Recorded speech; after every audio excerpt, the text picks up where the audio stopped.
First question for today: the Kampala Declaration of 2025 is associated with which of the following?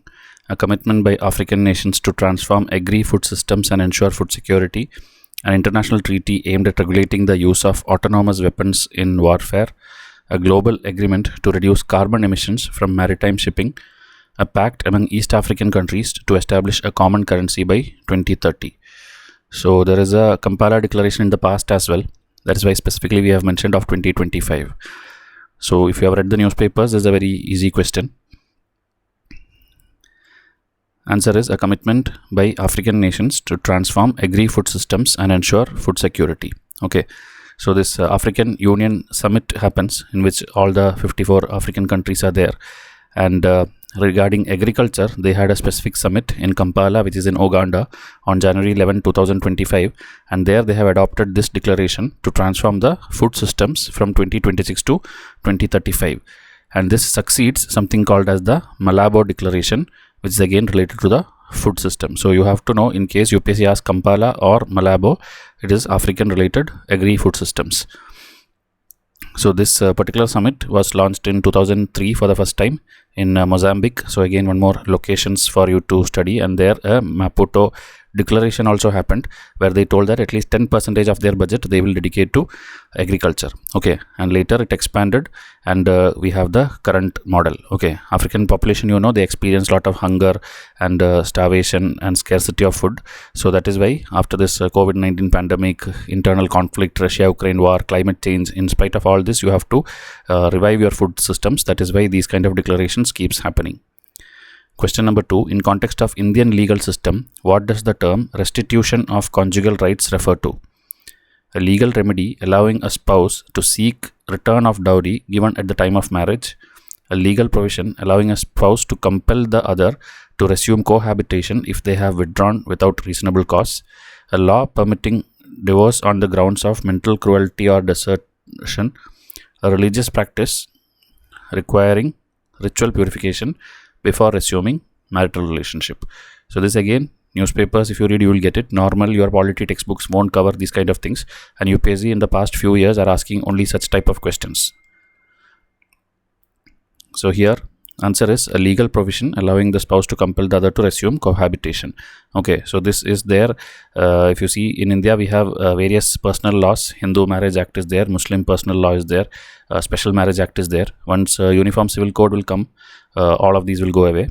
Okay, so if one spouse withdraws from the society of the other without reasonable cause, the aggrieved spouse can file a petition for the resumption or continuing the cohabitation. Okay, so here both sides, critics will tell it is like violating the right to privacy and all those things. So like that, both sides are there, and Supreme Court keeps telling different verdicts about it. So that is why here they are telling, they clarified that the proceedings for the restitution of conjugal rights and maintenance are independent. Okay, meaning they are two different things. So husband might continue to pay maintaining the wife. Section 9, this different sections you don't have to worry, but different high courts and different Supreme Courts keep telling for and against of this particular section which we have in the Marriage Act. Now Kokborok, a Sino-Tibetan language, is predominantly spoken in which Indian state? Okay, Mizoram, Manipur, Arunachal or Tripura. So 4 northeast states are given, and it's a Sino-Tibetan language. Sino means Chinese. So here the answer is Tripura. Okay, it's spoken by the Borok people of Tripura. Officially recognized in 1979. Its historical roots is way back in 1st century AD itself, and it comes from the meaning like verbal people. Okay, Kok Borok. As per 2011 census, approximately 8 lakh people are there who speak this particular thing. That is nearly 24% of Tripura's population. So Tripura Student Federation protest and all is going on, demanding the adoption of Roman script for the Kokborok language. And so linguistic fight it is, or demand it is. So different scripts we have, different type of languages we have in India. So you have to study this because it's in news. Which organization publishes the World Employment and Social Outlook Report 2025? OECD, ILO, WEF or UNCTAD? All these 4 you have to know when it started, what is the headquarters of it, whether India is a member of it. These basics you should know of all these 4 bodies.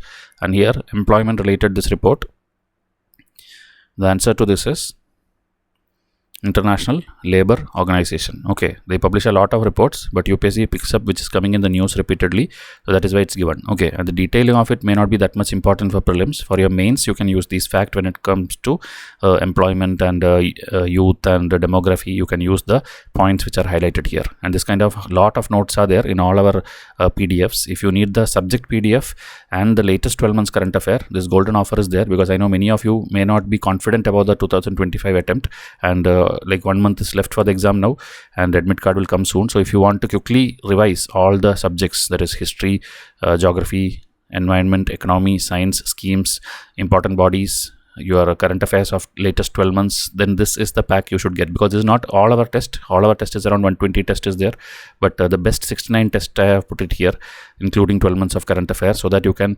revise it and then go to the exam. And along with this 250 revision charts and snippet cards will be given free.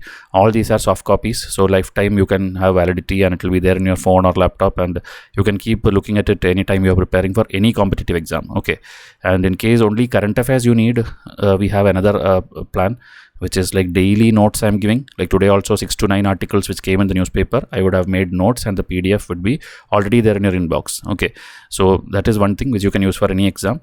And then monthly the compilation of MCQs and answers will be there.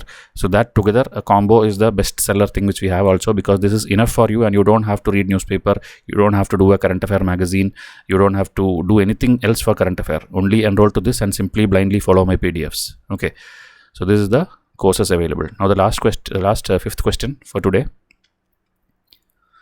The Ratnagiri Buddhist excavation, known for its rich collection of Buddhist sculptures and monasteries, are located in which of the following states? Maharashtra, Orissa, Andhra or Karnataka?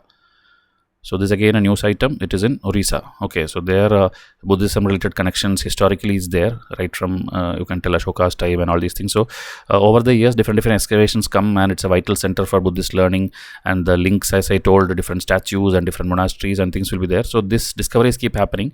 You just have to, whatever I've highlighted here, that alone pause and read, and that is sufficient for you. Okay, if you are enrolled with us, this PDF is already with you. In January or February current affair magazine it will be there, but others please make a note of this, and I'll come up with the next episode like this. Just subscribe and keep learning it for free.